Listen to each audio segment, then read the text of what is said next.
So do we want to jump right into it, or do we want to give it a couple minutes? How do we want to do this? I know we're kind of like loosey-goosey with our live show discussion stuff. Um, I was just pulling it up on Disney Plus so that I could kind of scrub through it to like remind myself of Well, I things. have a plot summary up in front of me, or the Wikipedia plot summary, because I failed to do my homework as usual. But you saw it, right? I've seen it 3 times now, so I figured that No. was good enough. Yeah, I mean, I But only watched it once, and it was a couple weeks ago. I guess And I that's a didn't good. take notes because I didn't know we were going to do this when I watched it. So, I was gonna say, I guess that's a good place to start. Is like, Brian, you did watch it, right? Or you? I finished this about 20 minutes ago. nice. So, fresh on the Okay, so you brain. got it fresh in your Fresh mind. on the Yeah. brain. Yeah. Okay. I saw it twice in theaters and then once when it first came to Disney Plus, but to be fair, that last time I was kind of only half watching it. It was more on for background noise. And then when did you watch it, Beth? Maybe a week and a half, 2 weeks ago. Okay, so it's still relatively fresh on your mind too, then. Yeah. Nice. Cool. So we were just gonna do this how we used to do Watch Club, where we're just gonna jump in and talk plot summary and then go that way. Does that work? Works for me. Yes. I had one thing that I wanted to bring up that I kind of regret that I didn't do in retrospect is that apparently there's a theater near me that does the 4D Regal thing. Oh. Was this a And movie that was this in was 4D? what this I feel like I remember seeing this be an option. And I'm just like, what at what points in this movie would those effects have gotten activated? You know what I mean? So I was gonna try to do like a little Google and see if I could figure it out. That would 4DX. that is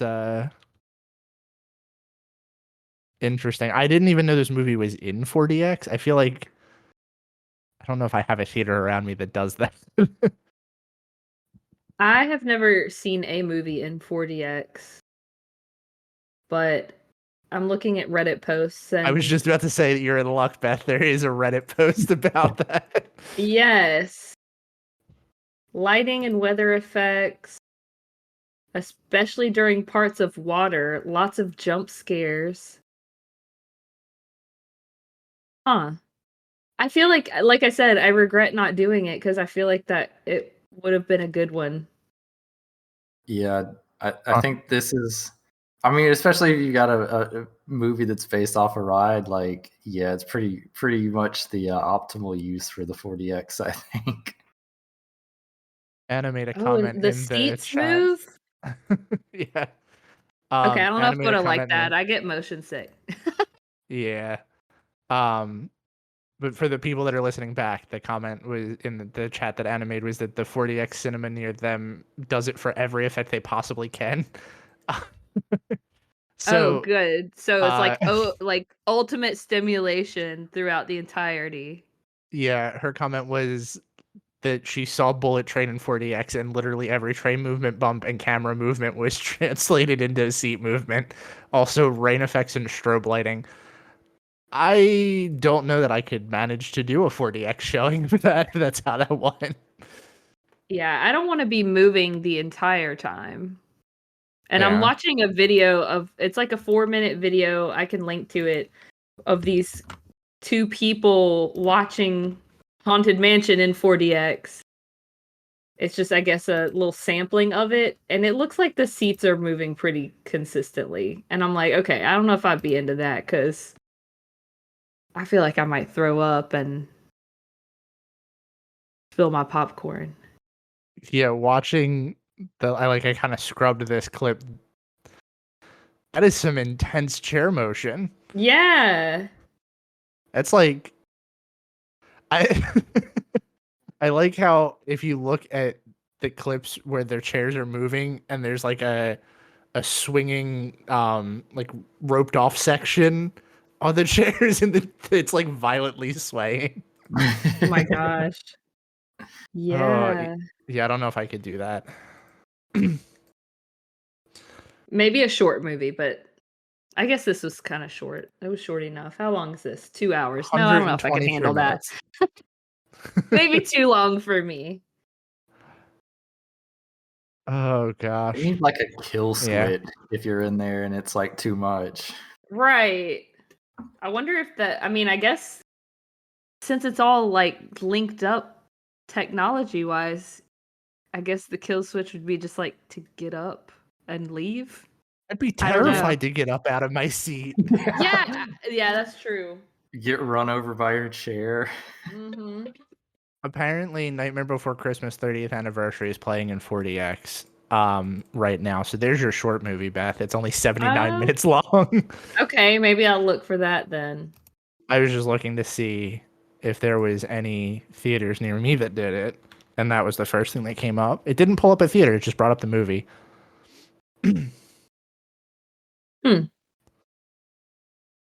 Maybe I will look into that later, and we'll see how I feel about that. But I don't know; not promising. So I guess we could just dive in, talk about the plot, and then go point by point if anybody's got anything to say. And just do this like we did with Watch Clubs then. So starting off the movie, we are greeted with this nice little intro scene of one of our main characters, Ben, who is at a bar at a New Year's party. He meets Alyssa, who is a ghost tour guide, who has contradicting beliefs to him about the supernatural. We later find out that those beliefs are what I guess technically bring him to where he is now. And when we flash to the present, and he becomes a tour guide of the city, despite not necessarily believing in ghosts. He's more of a like historical guide. Anything to say on this first little intro bit here? I want to say that if I had paid money for this tour, I would have requested a refund. Yeah. Yeah. I get what they're trying to do with the character development, but it's like, yeah, how has this guy kept his job for this? Right, exactly. Like, come on. It's supposed to be fun. Yeah, and he seems like, I mean, I guess they're just trying to set him up as like the character, but I don't know. He seems very standoffish to the people that he's giving a tour of, even the ones that aren't like pressing him about the buildings that are super haunted. Yeah. So is this when we meet our friends that are dressed in like 1800s clothing for some reason? In the tour or the No, Rosario Dawson's character and her son. Yes, after that is when we meet them because according to this Wikipedia article, years later, widowed Dr. Gabby and her son Travis moved from New York to Gracie Manor to turn it into a bed and breakfast, only to learn that it has been haunted by a variety of ghosts. Who buys a house in another state like sight unseen? That is crazy people behavior right They there. got a crazy deal on it, I guess. I guess so.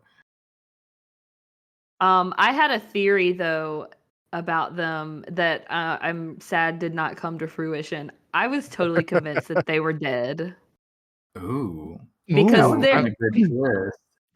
they're like in this old timey clothing, but like it took us a minute to figure out like the time period of this. I was like, okay, so they're not going back and forth between modern day and the past, because like what 9-year-old boy or however old this kid is, he's like literally wearing like a little suit and a bow tie and like knee-high socks. And then Rosario Dawson's got the hair of like a grandma, but she's only in like her 50s. So I thought that they were going to be ghosts that moved into the mansion. And I feel like it could have been fun if that is what happened. But of course, those of us that have watched the movie know that that's not the case. Yeah. That's interesting. I did kind of like at first watch. I was kind of thinking like what was up with his outfit, but I just kind of thought it was going to be one of those I don't know, just a bit thing. Yeah. I also want to say another crazy person behavior is moving into a new house at night. Yes. Who does that? You just show up at nighttime to move into your new house that you've never seen before? Mm-hmm.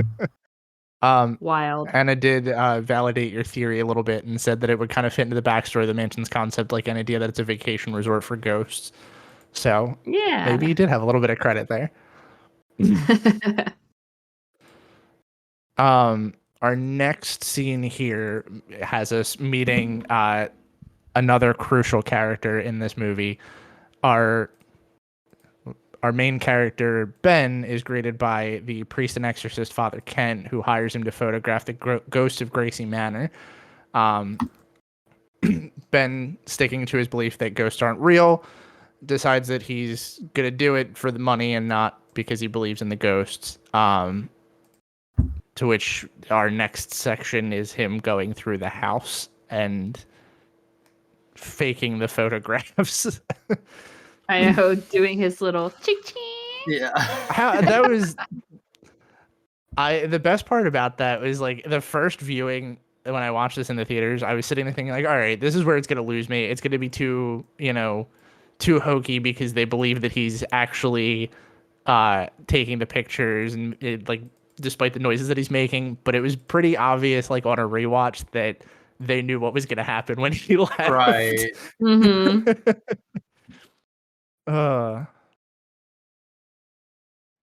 So I guess speaking to that point, Ben is initially not believing in these ghosts until he returns home and is haunted by a ghost mariner who forces him to return to the mansion.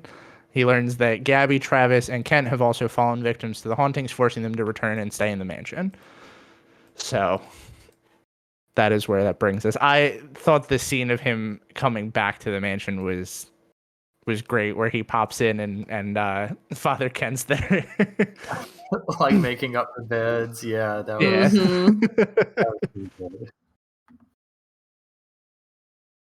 So how did you guys feel about this setup for the mansion? Like just our initial like point of view of all of this. I know we kind of haven't talked about any of the ties to the ride or anything like that, but did you guys feel like at this point it was going to be more or less better than what you expected, or were you not bought in yet here, or how were we feeling? Well, I'm gonna say I know maybe I'm jumping the gun, like getting to this point, but it's hard not to compare it to the previous Eddie Murphy iteration of the Haunted Mansion. I will say I like this setup to get kind of like this cast of characters in there a lot more. Thought this was much better done and kind of like and plus with it being more of kind of like an ensemble cast too, I think it was a good way of like pulling people from different areas to get them there. Yeah. What about you, Beth? Were you bought in at this point yet? I mean, I feel like I had ups and downs throughout the entire movie, but overall, definitely took a different turn than I expected. Like Brian said, it's hard not to compare it to the Eddie Murphy one, but my expectations were higher, and they certainly met higher expectations than the Eddie Murphy one. Yeah. At this point in the movie where everybody was now together in the house and we were kind of figuring out what the setup was going to be, I think this is where I started to really kind of settle in and say like, okay, maybe my low expectations of this movie were a little not what they should have been. Right. So I like Anna's comment that it kind of is subverting the expectation of a typical horror movie where it's like, why don't they just leave? And it explains, well, this is why they don't just leave. Because I do find myself in, like, not that this is really a scarier horror film, but, similar concept. Whenever I'm watching a movie, I'm just like, why don't they just not be there? Like, they could just go. But at least there's, like, a reason that they can't And I hate all those horror movies. They're like, we've sunk our life savings into this house. It's like, get a tent and live outside. But yeah, definitely, it's good to have some actual backup for why they're there. Yeah. I also really like the whole it's like a hallucination basically, like specifically the scene where he, the captain of the ship or whatever has started haunting his house, and he goes home and opens the door and there's this huge tidal wave, and Yes. then he gets up and it's like nothing's there. So it's like, oh, okay. So it's truly I don't know, it made it feel more realistic because it's not like it's actually happening and people are able to see it other than him. Yeah. And then they're just waiting for him on the porch. Like they knew he would be back. Yeah. Anna does also point out that scene is fantastic and that she loves that part and all the other scenes with the puddle footsteps and watching the fishing shows, the ending payoff. Like, I do think that this movie saw a lot of that through. Like, that's the one thing that I will definitely give this movie a lot of credit for, is it didn't really... it felt like it put a lot of those little lines of like the Easter egg type of things into the attraction, and none of them really felt like they either didn't deserve to be there or felt unfinished, which was nice. Yeah. Yeah, and I gotta say the sheer amount of Easter eggs in this was great. Yeah. There were so many moments where I was like, "Oh, it's the thing," but none of them really felt super forced, so that was great.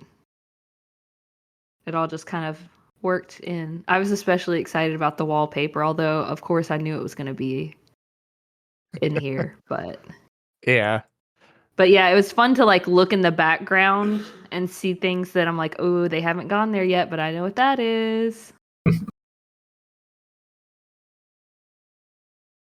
All right, I'm trying to scrub for this section in the movie because I saw it a couple seconds ago.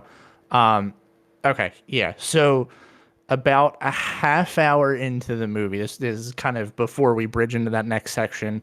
We're at the point where Ben is back in the house. They're all staying overnight, and then they introduce the idea of midnight being a time where all of the ghosts are going to come out, and that you shouldn't leave the one section of the house around that time. But then Ben obviously goes exploring through the house. There is a shot of the one painting with the guy with the hatchet, and he's cutting the pig. And I can't tell just based off of this scrub, but it's like a split second where it kind of looks like it could be like a flash of the Hatbox Ghost's face or the ghost in the painting's face. But I wanted to talk about this specifically because if it is the Hatbox Ghost, I think that does kind of partially tie into why they're putting him earlier in the movie or in the attraction at Walt Disney World. And I wanted to kind of get your thoughts on that. I know it's kind of early to talk about that, but I think that ties in nicely with our general idea of the podcast and what I've said before, that I think now with the movie, it kind of makes him feel a little bit better fit in to be earlier in the attraction. Did any of you guys pick that up, or do you have a timestamp? I'm interested because I didn't pick that up. I completely missed that. So it is, if you start on Disney Plus at 30 minutes and 39 seconds, it should be right at the start where he starts to walk down the hallway. You'll see the picture. Oh, well, you see the candles because I'm watching it now live. You'll see the candle moving, and then when it zooms in on the picture and then he moves down the hallway, it's like this. When he goes over to the next side, you'll see like one frame, and then it's in the dark on the right-hand side. There's actually like a music cue that goes with it if you have your sound on. Okay, I think I see what you're talking about. So for me, I mean, yes. Obviously we could talk about the Hatbox Ghost later and the big part that he plays into this attraction, but I wanted to call that out while we're here because I'm scrubbing through the movie. Interesting. I didn't pick up on the Hatbox Ghost thing. No, I don't. I mean, it could be because that's also the same scene where he's being chased by that ghost in the painting. So it could be the ghost in the painting, but it's a possibility that it's Maybe not. they're the same person. I guess we could save Hatbox Ghost discussion for later because that's there's a big part of the movie that ties in with him. So, after we go through like a little bit of ghost adventure through the house, they come up with all of the people in the house currently come up with a plan to recruit a psychic and then also go talk to a haunted house historian, Professor Bruce Davis. I think this is the two best character additions Yes. in the movie by far. Who do we want to talk about first? Because I think Danny DeVito may have been like one of the highlights of this movie. I mean, Danny DeVito is the highlight of literally anything he's in. So Yes. let's start with him. I mean, I feel like he's started getting almost kind of typecasted since It's Always Sunny, but I'm kind of okay with him playing like a slightly, deranged old man. But he just does it so well. It's kind of like I don't get tired of it, Yeah. The second that he was in, we were in the scene where he was at the hibachi place in a raincoat, like a see-through raincoat. I kind of like, I knew where he was going. Oh man, so great. And that was another thing that, again, kind of going back to the Eddie Murphy film, and I think that the issues, like when we talked about it last time on the podcast, I feel like one of the big things that it was kind of like Eddie Murphy kind of getting thrown in your face, and I think this movie was a lot better because it had a lot more of an ensemble cast of like funny people, and it was like bits and pieces of them doing their own different kind of like funny things instead of it just being Eddie Murphying for 2 hours. Well, and that's a really good point too, because we didn't even talk about the fact that Owen Wilson is Ken, and he didn't really feel like Owen Wilson in this movie to me. Like, no. Yeah. I think Danny DeVito did kind of, I mean, he gets typecast and everything at this point, but I think he played that role in just enough where if they had included him in the entirety of the movie, if he was a main central actor, it would have been like, all right, I'm just watching, a Halloween special of It's Always Sunny in Philadelphia with a different cast. But I thrilled down to a few key moments and then let Owen Wilson play a character that didn't feel entirely typecast. Like, all of that felt really good in terms of casting. Yeah. I gotta say, also, just as a side note about Owen Wilson, he is really working the Disney company. Oh yeah, he's Lightning McQueen, so he's got Pixar. He's in Loki. He's got Marvel. He's got this, so he's like Disney live action movies. I feel like all he's got to do now is Star Wars. Oh man, and he'll have like the quadrecta. I don't know if that's a word. I would love to see them do it. I couldn't imagine like Owen Wilson showing up in a scene in a movie and not immediately feeling out of place. But yeah. I mean, I just said, I haven't seen that video. Yeah, that video. I just awesome. said the definitive Owen Wilson has peaked in Star Wars. It's Star Wars, but every lightsaber sound is Owen Wilson saying "Wow." Wow. Oh. So I guess we talked about Bruce, but we haven't talked about Harriet. So, I'm drawing a blank on this actress's name. Tiffany Haddish. Thank you. She killed it in this role. Just absolutely. I think that she kind of brought that, like, there was comedic relief throughout, I think, but I don't know. Hers seemed like it I don't know. It fit really well for her character. it's kind of like everybody's just jumping like, I guess we find out later, not to spoil it, but that Owen Wilson's character is kind of a fraud, and that she's also kind of like hyping herself up to be a much better medium than she actually is at first. And I don't know. I think they just did a really good job with her. She was a little cheesy for my taste, but I understand that it was part of the character, and I think some of it was not her fault because of the script. Mm-hmm. Specifically, I have a hard time, and I know we'll get there, but we got to talk about the product placement at some point. Oh my gosh, there was so much product placement. There was so much product placement in this film, and my least favorite part was when she said, "This pen and pad that I got at CVS." Oh yes, that one. That one just felt the most blatant. See, the Yankee Candle one, I could have almost forgiven because I feel like it was, I don't know, she's like, so this vanilla Yankee Candle is the best we can do. Like, they didn't need to throw in the brand, but at least it flowed better. She literally is like, this pen and pad I got at CVS. It's like, why do we need to know where the pen and pad came from?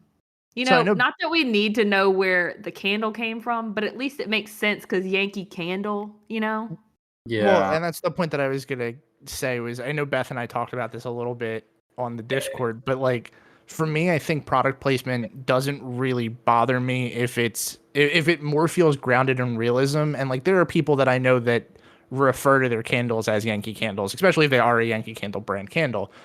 The pen and paper from CVS one is very egregious because I don't know anybody that talks like that. Like, who even, like, if you were going to go get a pen and paper, CVS wouldn't even be in the top 10 on my list. They're trying to change that. Maybe I'll think about it next time. Exactly. You had a whole list of a bunch of them that you found, right, Beth? I know you posted a couple of them. So do you want to do a recap at the end and we can do like a big discussion on it? Or we can talk about it now too. It's not like this whole thing isn't spoilery, so. I just feel like some of them, like the sheer volume of product placement was staggering in my opinion, but some of them were forgivable.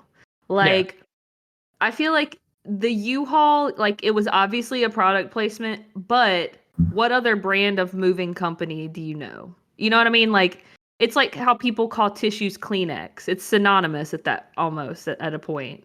Yeah. But, and even I could forgive like the action figures, how there was like a Black Panther and like Namor and whatever other like Marvel and Star Wars characters that they had. It's like, okay, like, it's a kid in the modern day. These are normal action figures for him to have, probably. But the ones that I feel like the product placement where it's visual is a lot easier to forgive than the ones that are spoken. Right, when they had to actually go in there and be like, hey, this is getting put into the script. You are going to, we're going to make sure you say this because the company is paying us. Yeah. Yeah, it's like, we found this house on Zillow. That one felt really bad to me. I remember that one, yes. Oh, man, that was bad, yeah. Yeah. And I don't, like, even, and some of them, I feel like even some of the spoken ones could have, like, worked okay. Like we talked about, the Yankee Candle was not, I didn't think that one was too terrible. Her having, like, the psychic lady having good Yelp reviews. I feel like, again, Yelp is a thing that's kind of synonymous with online reviews. Yeah. So it felt more natural. It's just like, think about things that you would actually say in real life versus things that you wouldn't, that feel like forced or shoehorned in. And I feel like those are the ones that were acceptable to me. Yeah. No, it's funny too. It seems like this would be a horrible advertisement for Zillow. Yeah, it's true. It's actually a really good point. Well, and that's my whole thing that I was saying before too. Like, grounded in realism doesn't bother me, but if it's not the way that I'm used to hearing somebody talk, then it's gonna take me out of it a little bit. Yeah. Oh, and how she got her sage from Costco. Oh, yeah. I was like, who buys sage at Costco? I'm sorry, you are not buying like full-on sticks of sage at Costco. What does Costco have, like a ghost extermination section. Like, what else? I know sage is like a spice or whatever, but like, if you're buying a bundle of sage, you're not. That's the reason you're buying it for spooky stuff. Yeah. Oh, and how his wife stopped to get Baskin Robbins. Oh yeah, and especially with that being like such an like kind of Tender emotional moment. peak. Yeah. Yeah. Oh come on, guys. Yeah. So it was just a lot, and it took me out of it several times, but it is what it is. Treading out of the product placement section for a bit, I do think that Harriet has probably one of my favorite comedic timing moments in this whole bit here, where she's leaving the house and she's like, I could do your seance, but it's going to cost you a month's pay and time to charge my crystals, and I'll send you an invoice via PayPal. And then the kid whose name I'm also drawing a blank on goes, it was nice to meet you, and then it pops the thing up and it says 2 hours later. Yeah. And she's on the porch yelling Owen Wilson's character. That just was one of those moments that I kind of saw it coming, but the way it was executed just worked out perfectly, and I was cracking up when it happened. Yeah, that was pretty good. All right, so let me see where I was. So we kind of talked about Bruce a little bit, but his role in all of this is that they're going to steal blueprints that he has to find. Was that where? Or no, that's. Hold on, I'm messing this Wikipedia article is not written very well. So they steal the information from him about the house, not the plans, right? Or no? Do they steal the plans? I think they steal a bunch of stuff. Yeah. The big like little, a folder of stuff. Yeah. Gotcha. Okay, yeah, they do. They steal a bunch of stuff from him about the mansion and the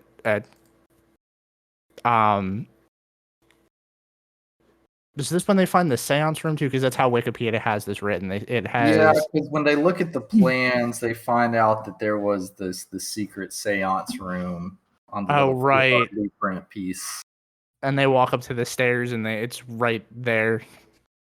Yeah, I did like the comedy moment of this with Owen Wilson seeing like the like candelabra kind of like place there and thinking it was a switch to pull it down and just like snapped it off. Yeah. There is a lot of that, and I do have to say I think that that's what made this movie work for me. I think it worked really well because it didn't try to be too serious, and it playing into like the fun and comedy aspect of the Haunted Mansion while also having that like dark and serious tone being the underlying story. I think that just worked really, really well. Yeah, well, and one thing that I was kind of surprised, like going into it, it was like a little bit darker and spookier than I was really expecting. But I love that they went in that direction with it more, because I think that was again a huge fault of the previous Haunted Mansion film was that it was just all kind of goofy nonsense, and there wasn't that creepy factor to it really. Mm-hmm. Yeah. Yeah, if it had been up to me, they would have played into the creepy factor even more. But I do. It was wonder, a nice blend. I do wonder what a very Oh wow, Al had some pretty good timing on that. He said, I also just like to say I wish it was either horror or comedy, not 50-50. Sometimes switching mid sentence, it felt like. So I guess it didn't work for everybody. Yeah, I mean, I agree to an extent that it would have been. I feel like I always go back to Marvel as the example for, like, I don't know, the golden standard. Not all Marvel movies, but a lot of Marvel movies where they play it serious for most of it, but there's such good comedic timing that it like gives you the relief you need at just the right moment. Mm-hmm. And I feel like if the movie had leaned more that way, it would have been better for me. See, and that's the funny thing is I think this movie towed that line really well, but there were just some lines that weren't timed right, and maybe that is to your point, that timing to where it works really well. I think, like you mentioned earlier, some of the product placement lines, like the pen and paper from CVS, were a little overboard, and things like that. Those were the things that it felt like either they were shoehorned in and didn't really work, and that's where the comedy bits started to take me out of some of it. Mm-hmm. I also feel like it could have been cool if they had written it in a way that, I don't know, aligned more so with the ride, in the sense that it's like spookier, and which I guess it kind of did this, where it's like spookier in the beginning and gets more comedic and lighthearted towards the end. But it really is kind of stays dark for a lot of the middle part. And doesn't really lighten up until like the very, very end. See, I feel like it was like dark, a little bit of spooky, dark, a little bit of spooky, and then dark, and the ending was, or not spooky, dark, a little bit of comedy, dark, a little bit of comedy, and then dark at the end, and then the ending, like the wrapped up ending, was just nice, happy ending, you know? Yeah. I would be interested to see what an actual like horror haunted mansion movie would be like, but I don't think we're ever getting the Del Toro haunted mansion. So I know. Failed. Yeah, and that's to that point. Anna said, ultimately it's a film made by Disney, and they don't want to miss the core audience of families with kids, so they can't make it too scary. And I think with that in mind, it does definitely nail that sweet spot, I think, of like, overall, this is a kid's movie. I think it's enjoyable from that perspective. Mm-hmm. But then the next scene after they've found the seance room is the seance scene with your pen and paper from CVS. Outside of that, what did we think of this whole scene?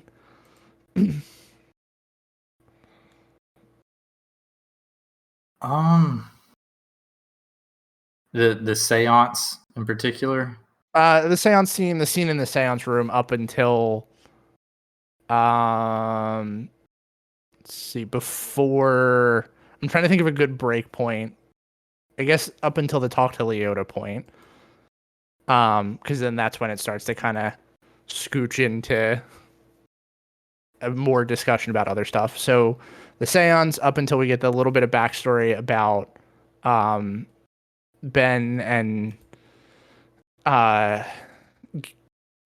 Alyssa was his wife. Yeah. Yes. So all of that stuff happens in here. We learn that they're married, she died, and he's got a lot of, I guess, baggage is the best way to put that, that the ghosts are going to feed off of. Yeah, I thought the seance scene was pretty good, aside, like we said, from the blatant product placement. But then I feel like it was very rudely interrupted by this sliding down the hallway in the chair into the mud scene. That felt very hokey to me. Yeah. And I felt like that kind of took me out of it. And then Danny DeVito rolls up, so that just kind of solidified the goofiness of the scene.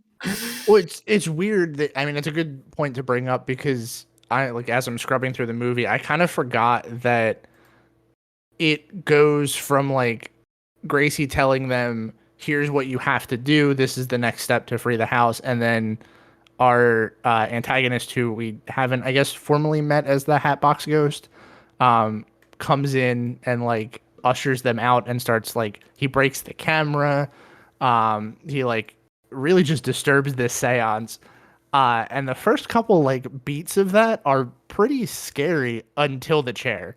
The chair definitely is meant to be like pseudo doom buggy, and it feels a little like we had to break the tension moment here.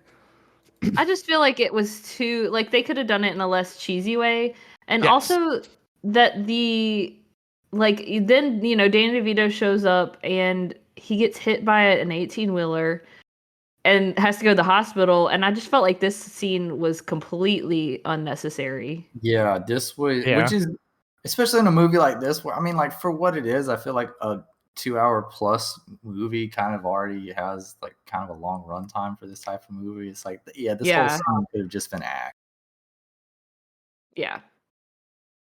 Is there a payoff to the hospital scene other than him being in the mansion with them? No, but he was already going to the mansion, so like, Right. why did Yeah. that need to happen? The only Well, thing it's- that happens in the hospital is that the Captain Culpepper or whatever, it's obvious that he's followed them there. Yeah. Because there's like a fish in the IV bag or something, and there's the But wet it's like, footsteps and stuff. They've already well established that the ghosts Right. are following them, so yeah, it's just very unnecessary. Agreed.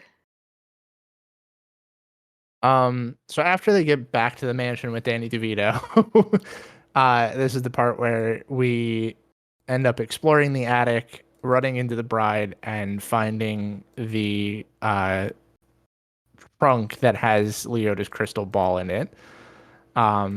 Any highlights on that bit at all? Or I thought that scene was fine. Yeah, kind of one of the spookier scenes, I would say, in the movie. Yeah.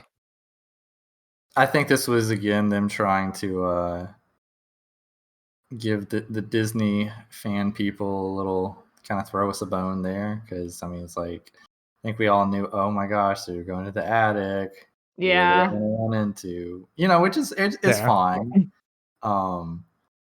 But yeah, again, kind of maybe not a super necessary scene to have. I mean, it's like, I feel like they could have just come into the seance room and had Leota's crystal ball already there, and you've just cut out like a solid 15 minutes of unnecessariness out of the movie. Yeah, for sure. It's like, I don't know. I guess they felt, like you said, they felt the need that they had to include the attic somehow, and the disappearing heads in the pictures, and everybody's like, oh, it's like the ride. Mm-hmm. But I feel like they could have had a different reason to go to the attic. I don't know. All in Or all, I will just say cut everything out except for the going to get the Leota part. all in all, I will say the attic sequence is only about 2 minutes long. It definitely feels a little bit longer than that, but scrubbing through here, we're missing the point before that where he has the vision of his dead wife in the graveyard, which I guess is going to come back later. But like the point from where he goes into the attic to where he's kicked out with the Leota trunk starts at 53 minutes and ends at 53:23 and ends at 56. So it's not too bad, but it definitely is one of those things that feels much longer than 3 minutes. Yeah, and I feel like part of that is probably because it was a little cheesy. Calling her Yeah. Ghost Bay I was just about to say, and being like, I'm a supporter of women, I'm an ally. I was just like, this lady does not even know what either of those things mean. Like, but anyway, that's how we This got is- Leota. So I think that's also the first time that we see like an actual ghost outside of the flash from the camera, right? Because we don't really see the ghost with the hatchet that chases him down the hallway, and then I guess we see like that split second of what could be the Hatbox Ghost or him, but like this is like the The- first kind of fully manifested yeah, and ghost. I don't know if this is maybe like a hot take, but some of the practical effects on that, like the ghosts, didn't really work for me. Yeah, I would agree with that. I think I almost would have preferred them to be a little bit more CG because some of the costumes didn't look great. Yeah. Yeah. So now that we've gotten out of the attic, let's talk about Leota. Well, Anna had what she thinks is a hot take, but I want to say that I completely agree with it. Jamie Lee Curtis being brought in to play Madame Leota. I was excited when I saw that in the opening credits, but I kind of felt like she was phoning this in a little bit. Yes, for Okay. sure. I Yeah. didn't love her as Leota. To be fair, I didn't love Jennifer Tilly's Leota either, but I liked it better. Mm-hmm. I feel like she's the weakest of the ensemble, but it wasn't weak enough that I would have preferred one over the other, I think. Like with Leota, I feel like she specifically served the purpose of we're gonna dump a bunch of the backstory here, we're gonna explain stuff that doesn't really, need to be explained, and then she helps out at the end. So having her be more of like a fan servicey piece was nice, but I didn't like the bits where we saw her out of the ball. I think that took me out of it more than anything. Yeah. like the costume decision for her was a bold choice, I'll say. Yes, for sure. It's like giving like Chinese emperor. Yep. Right, which I felt like it was like I don't know. I guess we don't really see Madame Leota's body, but that's not what I was ever picturing. Like that costume and everything. Which is like it's weird because what do you have with Madame Leota? Like the hair is kind of the only other part of it, and you put her in this like weird headdress thing that we can't see the one kind of like defining feature of her. Yeah. Yeah. Now, all of that said, it does give us some interesting backstory, at least for this version of the mansion, as well as how she ended up in the ball and how all of the ghosts are in there. What did we think about that? Did we think that that served the plot well enough, or was it just passable? Prefer it to not really have that much backstory, that they randomly opened a gate to hell with um all of the seances that he was performing to try to speak to his dead wife. Yeah, I mean, I thought that this was, this was a reasonable explanation as to why the number of souls that are needed for the whole shebang or whatever.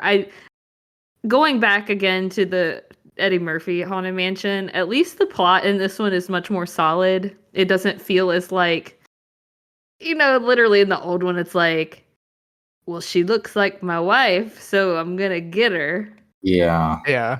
This one felt like it was easier to get into, at least.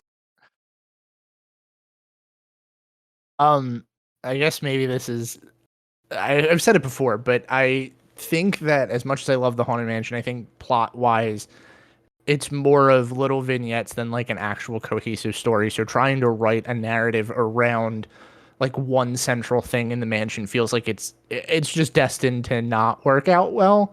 But I think that this worked really well for what it was. I think that they took the best possible route that they could have in saying like, okay, this is why there's so many ghosts here, and then obviously later we get the details about why the Hatbox Ghost wants all of the ghosts there. But the idea that like Gracie is just this broken man who misses his dead wife and contacts the medium to try to talk to her like one last time, but instead just floods his house with a bunch of ghosts. It feels pretty on brand for me, I think. Yeah, I think it works. I think just in general it's kind of weird because, like you're saying, you're coming from a ride that necessarily doesn't have like a strong, very formal, like cohesive plot, at least for most people that ride it, and then somehow we wound up with the plot for this movie that seems like it has kind of almost like too many moving pieces going on with it. I felt like. Yeah. And I think that's Anna made a good point earlier that I think we kind of scrubbed over, was that with some of the stuff that they put in there, it more feels like they were trying to just say, oh, we have to put this in, so let's do that. Mhm. And I think that's what ultimately is going to always be the downfall of any Haunted Mansion movies. There's just so much going on. Yeah. Especially in this kitchen scene. Oh gosh, the kitchen scene. Oh. I gotta say, if I was Rosario Dawson in this situation, trying to make scrambled eggs, and all of the stuff is flying around the room, and I'm just like, all right, everybody's eating canned soup. I'm done.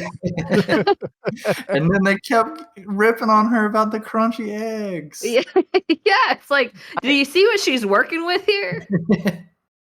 Anna says the breakfast scene is Addams Family vibes, and I 100% agree. Yeah. That's pretty But- accurate. It's the funny part about this to me is like I have it on in the background without sound on because I'm trying to scrub through different things as we're talking about them and remember points of the movie. And watching this scene again without sound, none of them really pay attention to the fact that like there's pieces of the kitchen that are floating around or like things are going on while she's cooking, except for Rosario Dawson's character. Yeah. Well, and one thing too, like I don't know, again, kind of like the odd tonal shifts in this movie. Like while they're in the kitchen, we cut outside to Ben, who's talking with, is it Travis? Travis, the son. Mhm. You know, and they're having this kind of like really heartwarming like connection, and then we cut back into the kitchen to see like Rosario Dawson looking out. But I think it's like Tiffany Haddish in the background still like going on about the crunchy eggs, and it was like, guys, this is supposed to be a really touching scene, and like, you know, we were having a good emotional connection there, and then again, weird tone shift. Yeah. Mhm. The next scene that we go to is I guess the secondary seance that they have, where we learn more about Gracie or actually Ben meets Gracie, and we get a little bit more of his background. So this scene, it starts with a little bit more comedy where they're talking about what is it that she calls it, the where she's sending herself out of body. Oh, because she doesn't Astral want to call it projection. Well, Yeah, she wanted to call it what was it? It was a reverse. Reverse seance. Yes, because she wouldn't want to call it astral projection. Yeah. Yeah. And then Ben ends up astral projecting himself instead of her. I do love how she was kind of like snarky about it after he gets back to you, because everyone's like, "Oh yeah, I kind of felt it," and like she was kind of salty because she couldn't do it. Yeah. Oh yeah.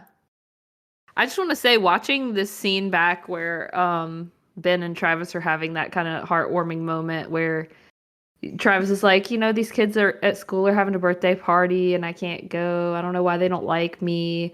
It gets like really dark knowing how it ends, because he's like, my dad wants me to come visit, but I think it would make my mom really sad. I was just like, oh, he's talking about like unaliving himself, but you didn't realize that at the time. Yeah. It was way darker now that I had the context. Did you guys see the twist of the dad coming or no? Like, I guess we're skipping No. way ahead. It also felt very unnecessary. Like I don't really understand. The only thing that I feel like I saw it coming was when they established that the last ghost had to be willing, Yes. and then we figure out that Travis's dad is dead, and then we're like, okay, that's where they're going with that. Okay, and I get that, but here's my counterpoint to that: is that the whole time the plot is kind of leading up for it being Ben to be the last willing victim, right? So then we take this like 5-minute shift where we find out, oh no, Travis, his dad died and now he's willing, but that lasted like 5 minutes before we snapped out of it, and then we're back to Ben being that one who ends up being the last like willing victim possibly.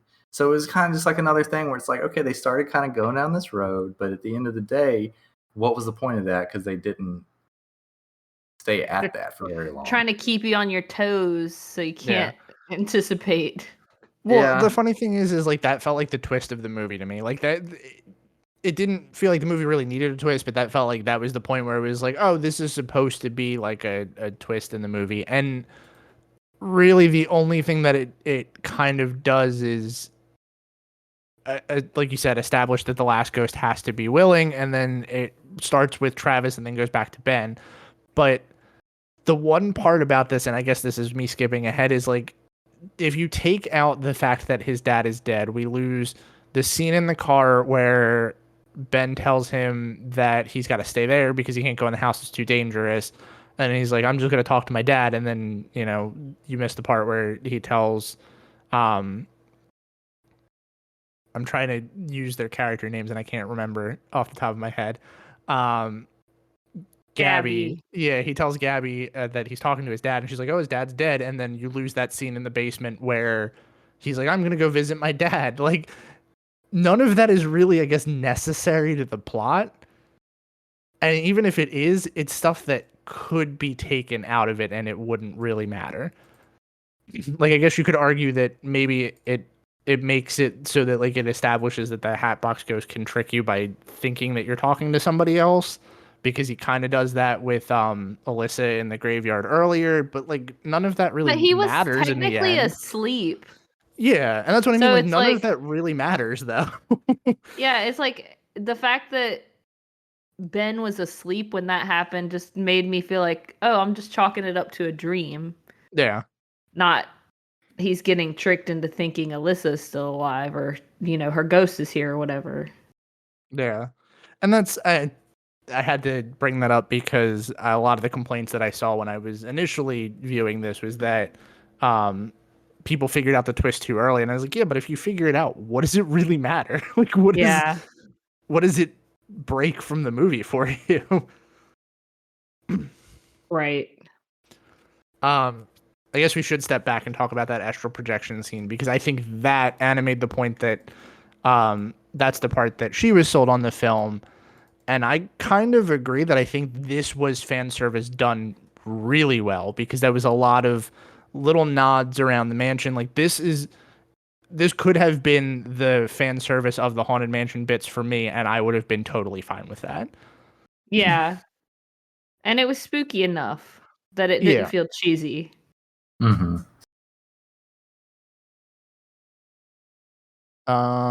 Okay. I kind of skipped off of my notes here, or my Wikipedia page here, really, but the next bit after that is okay, this is where after that Bruce and Ben go to the sketch artist to have them draw a picture of the Hatbox Ghost to identify him as Alistair Crump.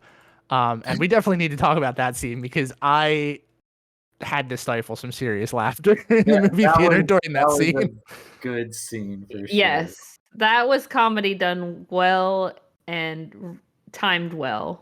Mm-hmm. Yes. And honestly, I mean, we talked about Danny DeVito feeling typecast. This is probably the most egregious bit of it, but it was perfect. Especially the part at the end where he was like, "Great, now put skin on him." Yes. Perfect. So with obviously Bruce's expertise, we learn that the Hatbox Ghost is Alistair Crump, who is a rich heir who was abused by his father, and after his mother's death, eventually exiled from his home. Upon reaching adulthood, he killed his fellow socialites out of revenge for being shunned by society before being beheaded himself by his servants. The ghost of Crump proceeds to lock the mansion down, but Ben, Kent, and Travis manage to escape. They find Crump Manor, which has become a historical site, and learn from the mariner who followed them there that Crump needs someone to willingly give up their life to become the mansion's 1000th spirit in order to escape the mansion. A lot to talk about there, but I think a lot of this section worked really well for me. I loved that they tied in the Florida mansion as Crump's manor. I thought that was pretty cool. I definitely agree, because I was like, I feel like because the one in California is like, the one in California, they're like, let's do that, and plus it's it's set in New Orleans. That one's set in New Orleans. You got to. You got to do Yeah. it. But I was sad because I'm like, I like our mansion. And so when they Yeah. did this, I was like, oh, yes. Okay. This is another example of fan service that I enjoyed. Yeah, I thought that was great. And I thought the escape from the mansion was great. I thought that this chunk felt like it moved really fast, but I think that all of it was paced really well. I thought that it worked really well for what they were trying to do. And then obviously we come back to some of those parts that make sense with the people that were there, and then Bruce being left behind and all of that too. So that was cool. I liked the stretching room scene too. We didn't talk about that when they're trying to escape. That was fun. Mm-hmm. So it just felt like that was also a moment of fan service that was done really well. So the trio of Ben, Travis, and Ken go to the mansion, and they try to find Crump's hat. The hat to, I guess they needed a piece of him to perform the seance to get him out of the mansion. And Travis is the one that finds the hat under the floorboards because he's the smallest, and they send a child down into there. That was fun. horrifying.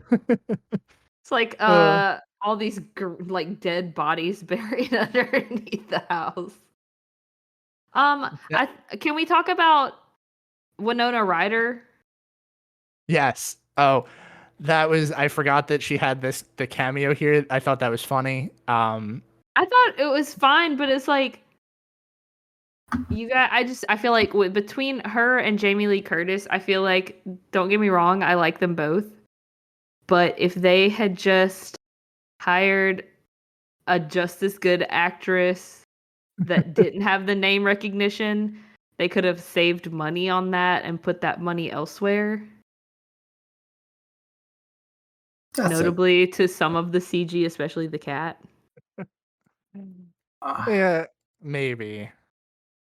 It's a small complaint, I will say. But I just thought it was weird to take these two really, really well-known actresses and them have such small roles, which I guess is the point of a cameo, but hers in particular. Hers was only funny to me because like anybody that's been on any one of these like historical tours has had somebody that's done this where you're like, oh, is this that thing? And they're like, no, this is a recreation. And I thought that was hysterical. But you're right, it kind of could have been anybody else. Right. Yeah, and then what else do we have to talk about with this one? I mean, I know a lot of stuff happens quickly because we have the Mariner here and he tells us about the hat, and then we have Travis going under the floor.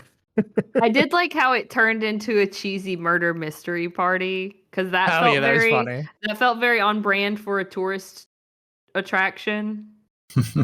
Yeah, especially the people that have done it 1,000 times and were commenting on the actors in the room. Yeah. I do think now that I'm scrubbing through this, I want to talk about the Mariner in the one room where he's watching the fishing channel, and he tells them by turning on, or they have him turn on the hot water, and he writes on the mirror. I thought that was fun. The only thing that took me out of it was the frowny face. Oh. You don't think they had emojis back then? I don't know. Just and if he gets it, ... frowny face. Yeah. Follow me. So then after we get the hat, we return to the mansion. We kind of talked about this a little bit when we get back outside. There's also product placement here because there's Burger King in the car. But that, I guess, is one of those that didn't really feel egregious to me until I'm flipping back through it, noticing it's literally in every shot. Yeah, but at least it wasn't like guys, before we head back to the mansion, we should fuel up on some, double whoppers. At least it was Yeah. just kind of like a visual one. Because Yeah. at BK, you got it. Now imagine Owen Wilson saying that, because that would be one heck of a product placement. This is also the scene where he tells us that he's not actually a priest, right? Because when we come back outside of the mansion after Ben tells Travis to stay out in the car, I think this is where Kent says that he bought Like a costume shop. his door. Yeah. Yeah. Yeah, but then we have that callback to the earlier in the movie where Ben asks him if he wants to be a hero like he did when he came to his doorstep. And I thought that was a nice little callback. Mhm. I Yeah. mean, you kind of knew it was going to happen because that feels very like tropey too at this point.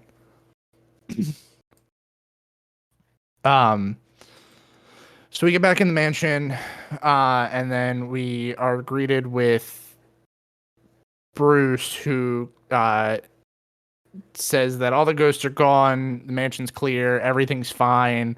We're gonna have a drink, and they all kind of feel like something's off about him. So instead of taking the drink, they they try to figure out this whole ordeal. To which he very quickly reveals that he's possessed by the Hatbox Ghost. Yeah, I thought this was fine, if not a little bit cheesy.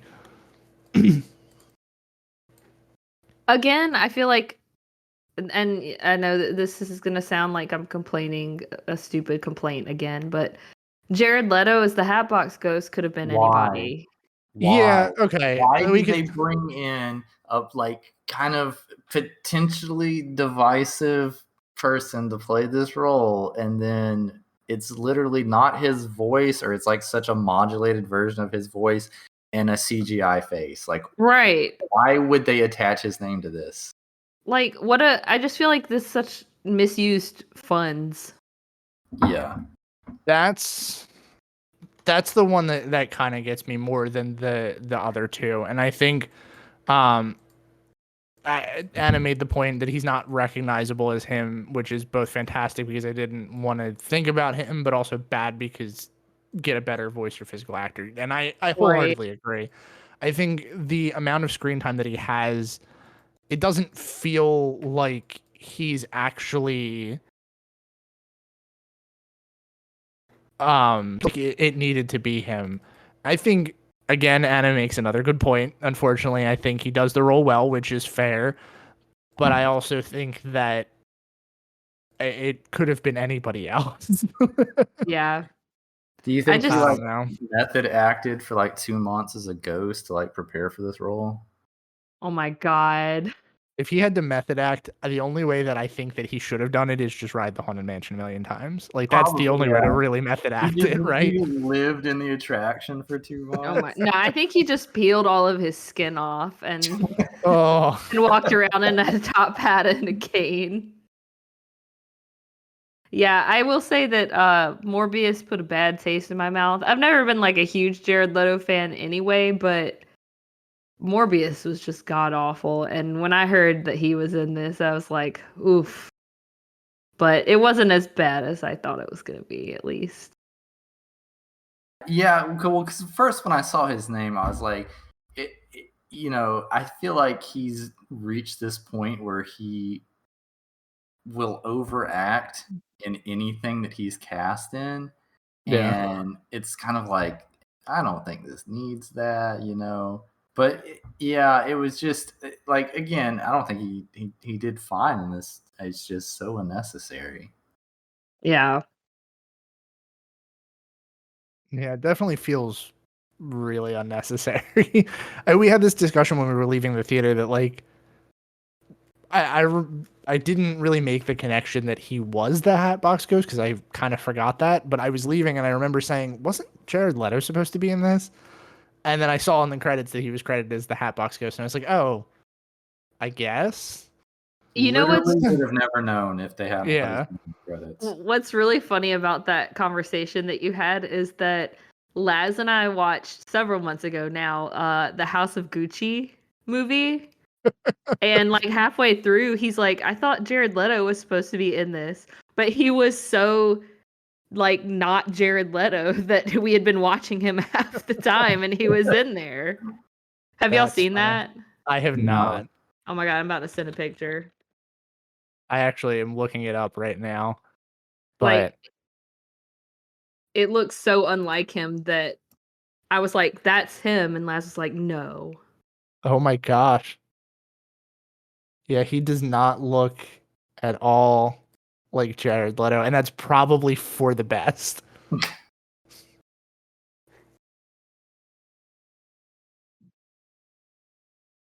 Uh Wow. Yeah, so that's I guess a commonality with Jared Leto is not looking like or sounding like Jared Leto in his I roles. I really wonder like what he actually did for this, because I'm scrubbing through the scene and like the Hatbox Ghost definitely looks CG. So if it was just his voice, yeah, he probably could have it could have been anybody. I mean, maybe he did like the mocap for it. Maybe. But I mean, again, that could have been anybody could do that. It's a matter of having good like facial and bodily movements. Mm-hmm. I was trying to see if it was CG or like mocapped or what it was, but I can't find any of that. Not surprised. And if we're bringing in money for mocap, then let's just get Andy Serkis to do it, because we all know if we're doing just mocap work, we know who to go to. Yes. Yeah. So this kind of is like the end of the movie, right? Like this is where we start to get to the very end of this whole thing where they're running through the house trying to like collect all of the final pieces to put him to rest, which includes freeing Leota temporarily from her crystal ball, getting the piece of the hat together that Crump throws in the fireplace and burns, and then I guess Kent also willingly convincing the ghosts that were chasing him to not fight against him. Like, the ending on this feels really rise weird. up against your master. Yeah. The ending of this movie kind of does it ends very abruptly, I think. Yeah, I agree. It's like the downhill, or not necessarily downhill spiral, but like the snowball starts rolling and then it just goes really, really fast. Yeah. I also feel like we didn't need Leota out of her ball. That was the other thing too. Yeah. Yeah. I know we agree. kind of talked about that, but like she did not need to be temporarily freed. No, and it was kind of slapstick in the 2003 movie, but I do love that they kind of played on the fact that Leota was in the ball in that one, and, Yeah. Definitely unnecessary to bring her out in this one. And also the I think I talked about this earlier, the ghosts in this part really were the ones that felt more egregious to me. At least the ones that are chasing Kent around the mansion. Those are the ones that felt a little bit maybe like they could have been done better. Like the budget for Jamie Lee Curtis, Winona Ryder, and Jared Leto could have been used for those instead. Specifically Jared Leto. Specifically Jared Leto, but yes.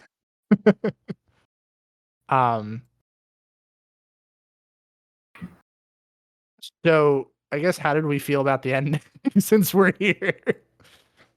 I agree with Anna that there were some emotional beats that got me a little choked up, notably when, Ben is telling Travis that he has to let go of his grief and that, that's not really his dad down there.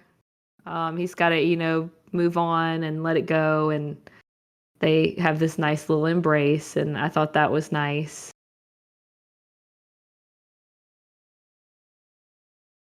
I do think it's weird because they did rush the ending a little bit, but to that point, I feel like a lot of the characters did kind of get their story wrapped up.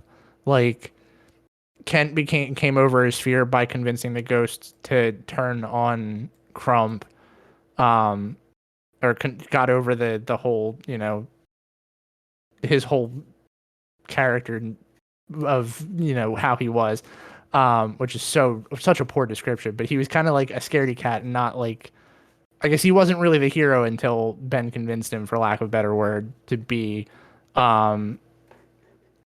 Harriet became the psychic that she knew that she was. She wasn't really like a sham like everybody else was calling her, because she helped with the seance in the end. And then Travis also got over the sorrow of his dead dad, and I guess the same could be said for Ben, because he kind of, I don't want to say gets over his dead wife, but Moves he's on. not like, he's not like entirely swallowed by his grief. So like they did wrap a lot of the character stories up pretty well, but it probably could have served for like not as much of a run at the end there. Yeah. I do. The one weird thing to me too was like the cat. Yeah. I don't like, what exactly were they doing with that? I like, The was cat? that Well, the cat's name was Tater Tot at the end. yeah. Well, so it was like, is that It was a supposed to be ghost like, wink, Brian. Yeah. yeah, but it's like, okay, so but is it just a cat? Is that supposed to be like some weird reincarnation of his wife? Like, that seemed kind of unnecessary to me. It kind of feels like they needed a way to drive home the fact that he's like, they kind of wanted it to be like, oh, here's the reminder of your wife, but then he's not like sad about it, he's happy about it, but they couldn't quite figure out how to do that, so they named the cat Tater Tot. Like, Yeah, and I mean, I thought it was kind of cute. As far as I guess unnecessary plot points go, that one was totally forgivable for me. yeah, it was fine. But I think overall the message, it's really nice at the end. It's just basically like, you can't let your grief consume you, that, there are people still here, and you can find community and again and whatever. So I mean, it's a nice, message. The one thing that maybe I don't remember this from watching the movie, but reading this Wikipedia article, does Kent actually become a real priest? Because it says Kent becomes a real pastor, and I don't remember that bit. Yeah, said that, I think, right at the end. I feel like that was part of that. Part of the But it's like in passing, right? Yeah, just, I mean, it's they kind of such a all did that weird. Yeah. It's fine. Yeah, I did I like feel it. like, is that all it takes though? Like, That's everything. I thought you had to go to like school for that. Who knows? I did like at the ending that they all came back, and that it was like they all came back for the Halloween party. I thought that was fun. Mm-hmm. Yeah. I think ultimately it's kind of, it's just hard to see other people living your dreams. Getting to live in the Haunted Mansion. Oh, I was like, you wanted to become a priest? Like, No. what are you talking about? Oh, that's funny. And then they're more like, do you notice at the end, at least Rosario Dawson's character is more modernized? Maybe all along it was some sort of weird like symbolism. Maybe. Her like shedding her old life. Because she looks like a normal modern day person at the end, instead of like, a grandma from the 1800s. Yeah, I do think the costume choices were a little strange for some of it. I will agree with you on that. I mean, Travis is literally wearing a bolo tie at one point. Wow, those don't seem like they'd be very popular like in New Orleans. I think that's more of a like Southwestern thing, right? Yeah. I mean, I've seen really old people wear them around South Carolina every 6 years, maybe. But yeah, interesting choices for sure.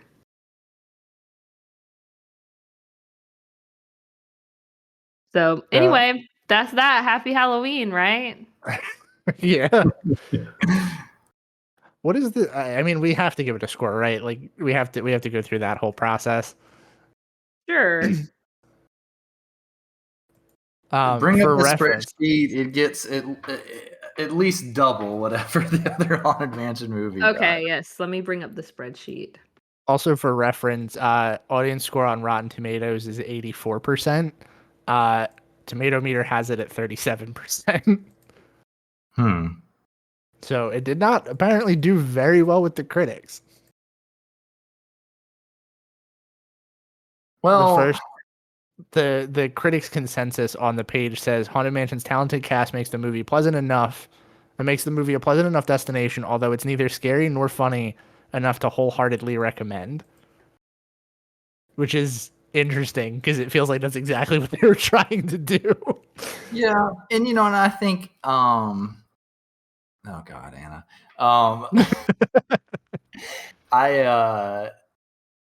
I think a lot of the nods to the attraction would have been missed by a lot of people and probably a lot of critics too. So like I can understand that this was like a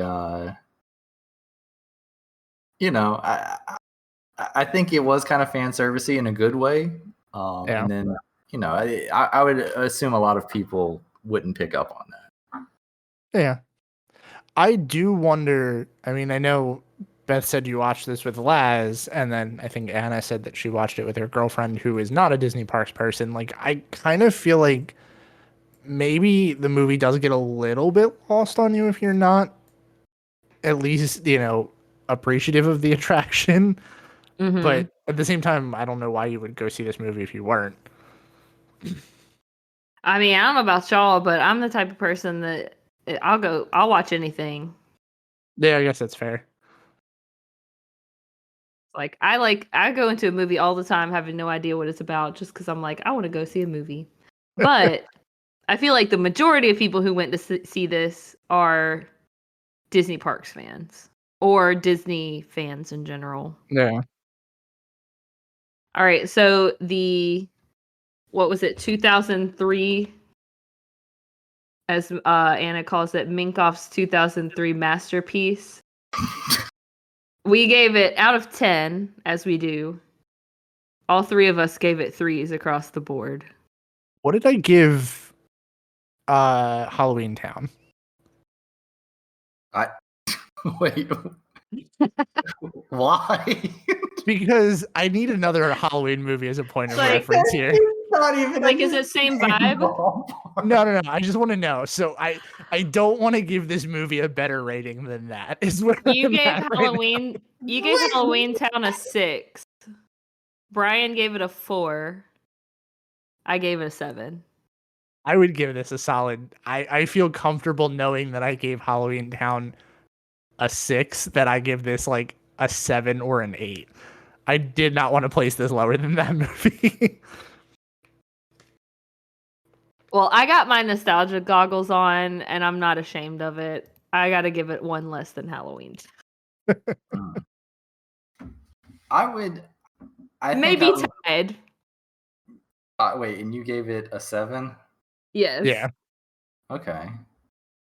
I think I would give this like a very solid 6. Like I know we don't do halves, but it would be like upper 6s for me if we I feel like could. 6 is fair. Yeah, like Yeah.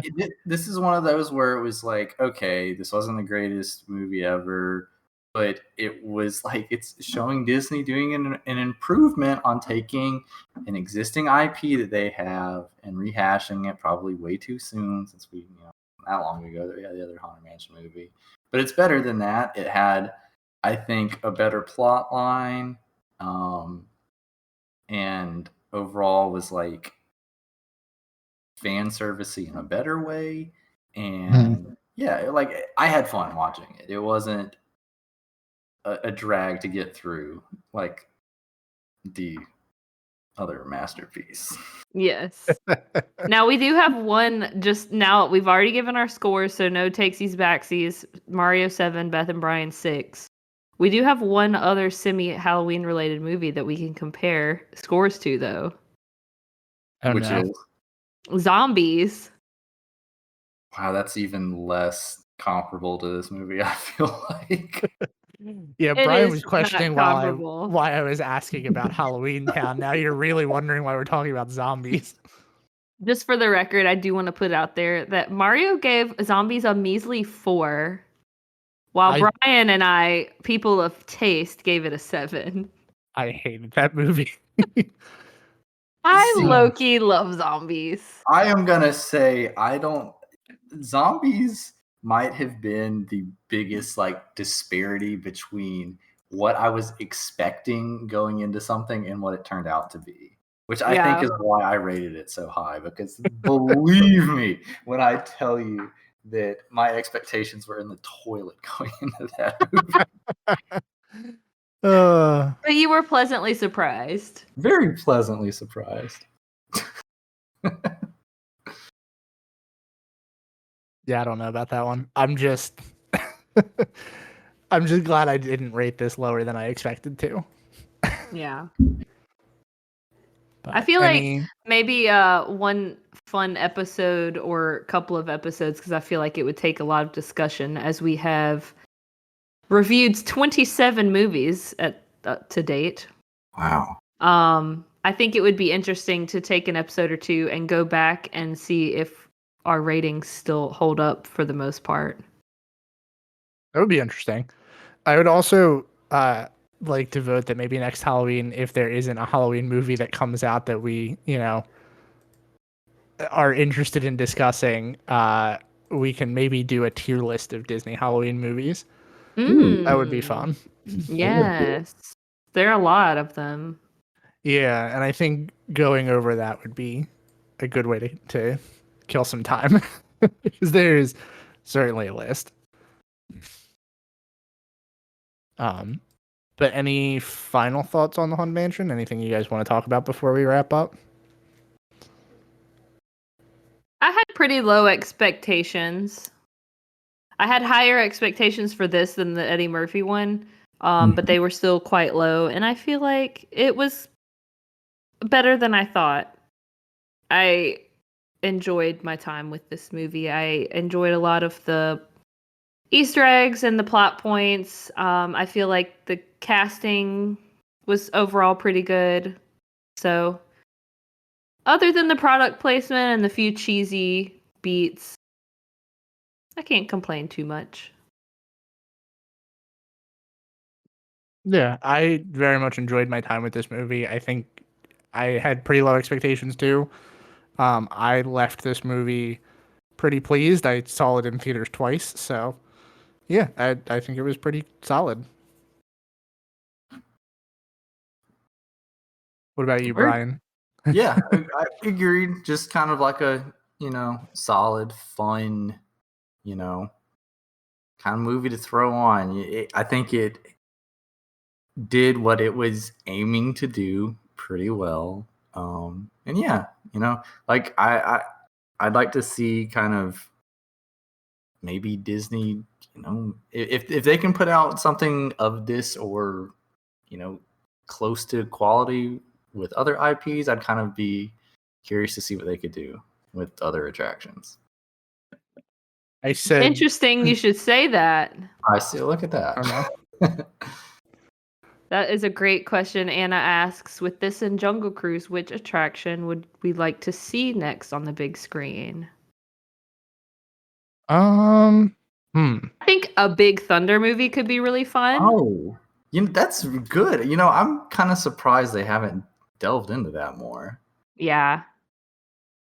I feel like there's That's a really, really good one. That's like I would put that pretty high on my list of ones. But I feel like the obvious one is imagination, right? Like Oh wow, yeah. that one feels like it should be. Like Figment?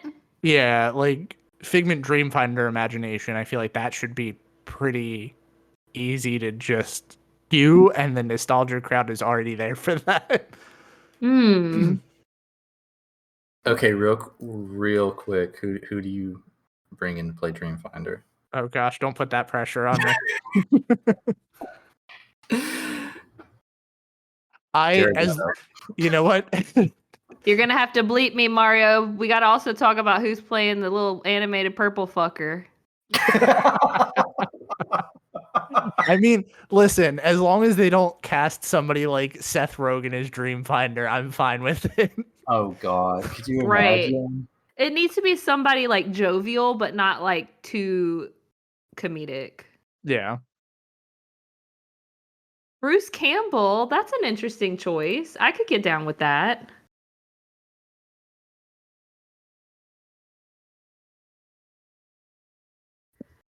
Who else? I don't know. I'm not good with actors, so I'm honestly like tapped out on this one.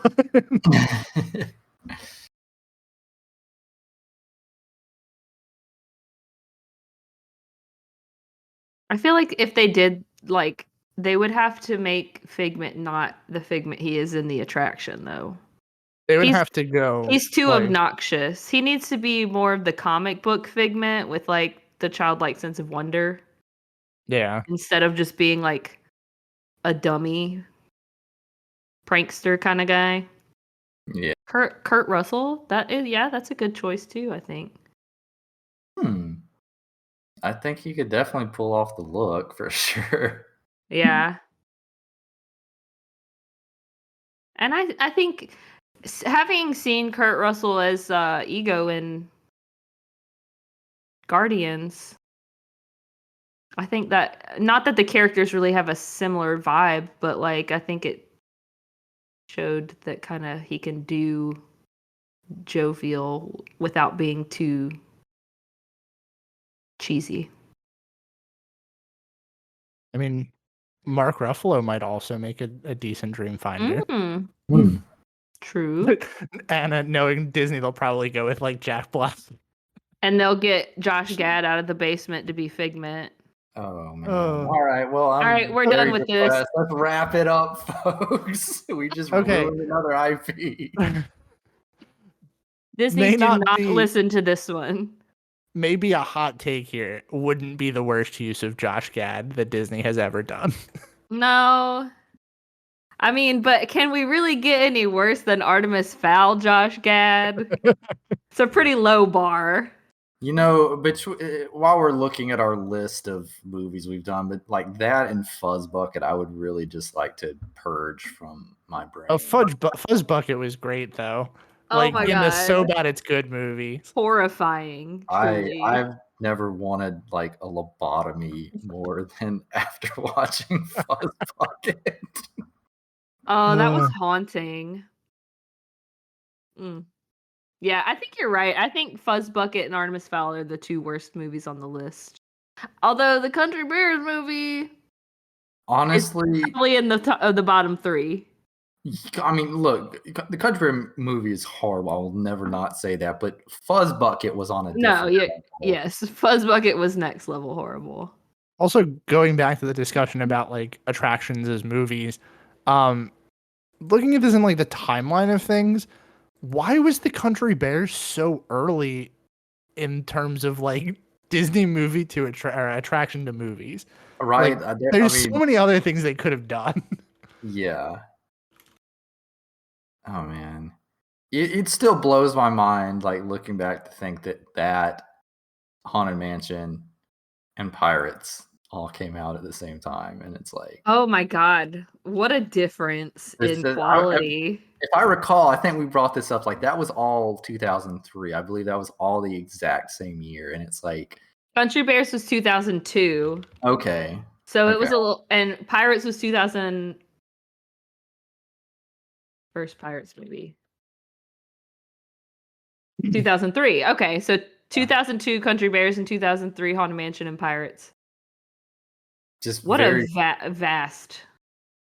Yeah, but see, like, disparity. Pirates has stood the test of time, I think, in terms of like these movies.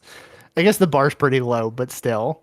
No, I mean that's my point. Like how different, like the quality and just overall, like Disney looked like they poured everything into Curse of the Black Pearl, and then it was kind of just like, I don't know. I guess by that point, maybe Country Bears was just like a tune-up game for them.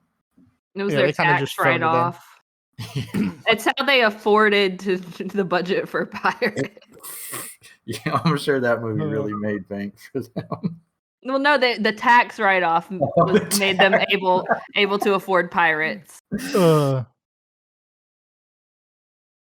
will say, we haven't talked about this enough. Jungle Cruise definitely, I think, kind of started to bring us back on track, because I think this movie had very similar vibes to Jungle Cruise, and I really think it was better for it. Yep. Well, I guess on that note, do we want to wrap up the discussion? Good with that. Yeah. Cool. This was Works for fun me. though. I kind of like doing these little easy to prepare for discussion type of things where we just kind of go off the cuff. Yeah. So maybe we'll have to get back into doing like watch clubs, but just for episodes instead of for Patreon. That might be fun. I think that's a good idea to start trying to do those again. Yeah, because Definitely. we've had some fun discussions with these. Yeah. Okay, I'm gonna